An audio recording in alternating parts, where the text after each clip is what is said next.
wala ka na, lahat ay naglaho na.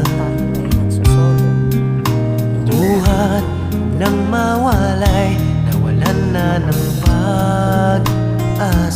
Puro na lang kasi malungkot ang nangyayari. Sana dumating naman yung panahon na maging masaya naman. Masayang kasama ka. Charot. Okay lang ako, guys.